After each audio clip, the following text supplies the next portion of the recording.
Tanya abang, dalam konteks hukum ada yang disebut dengan intellectual dader. Dia bukan pelaku pembakaran tapi otaknya dia. Apa harus fisik baru dikatakan terhasut? Tidak dong bang.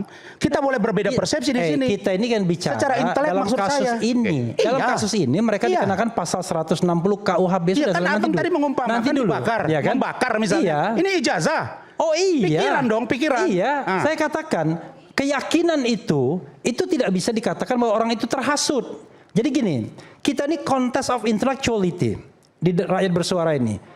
Kita ngomong, Refli Harun ngomong, Rasman Nasution ngomong. Nanti biarkan rakyat lebih percaya omongan Refli Harun atau omongannya Rasman Nasution. Nggak bisa kita dibilang terhasut. Ini kan contest of intellectual.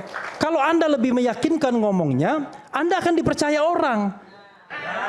Kan begitu. Tapi kalau Anda nggak jelas ngomongnya ke sana kemari dan lain sebagainya, konsepnya nggak ada, ya orang nggak percaya. Kan ini soal kepercayaan diri dan soal ilmu pengetahuan, soal bagaimana deliver atau tidak menyampaikan ke publik. Lagi. Tapi saya ingin tanya ke Pak Sobari dulu. Beliau kan metodologi. Nah, satu. Kami ini dari awal saya katakan tidak ngomong RJ, tidak ngomong restoratif justice. Restoratif justice itu hanya 1 dari 10 kemungkinan penghentian penyidikan. Dan kami sama sekali tidak bicara restoratif justice. Kok tiba-tiba dibilang restoratif justice? Karena menghentikan, minta penghentian. Maksudnya kalau ada kepekan restoratif justice, kalau nggak ada kontennya jangan dibacakan. Kan kita nggak ngomong. Kita ngomong penghentian demi hukum. Kenapa demi hukum? Karena sudah terjadi pelanggaran. Pelanggaran itu Adinda, mau di depan, di belakang, di tengah, di samping, dan lain sebagainya. Kita menemukan pelanggaran hukum, wajib kita katakan itu. Dulu, di MK saya ini lawyernya pasangan Anies Baswedan. Waktu itu kita tidak menemukan ada isu mengenai ijazah Gibran SMA. Dan saya menyesal. Kalau kita tahu soal ijazah SMA Gibran pada waktu sidang di MK, kita bawa di situ.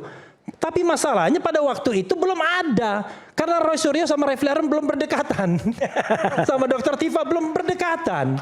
Dengan Rizwan belum berdekatan. Sehingga informasi itu tidak sampai ke telinga lawyer.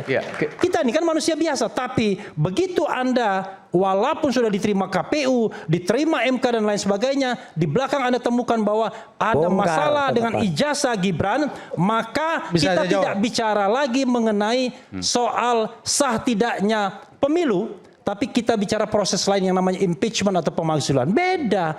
Jadi whenever Anda menemukan sesuatu hal yang bertentangan, maka sah Anda untuk mempermasalahkan walaupun di belakang.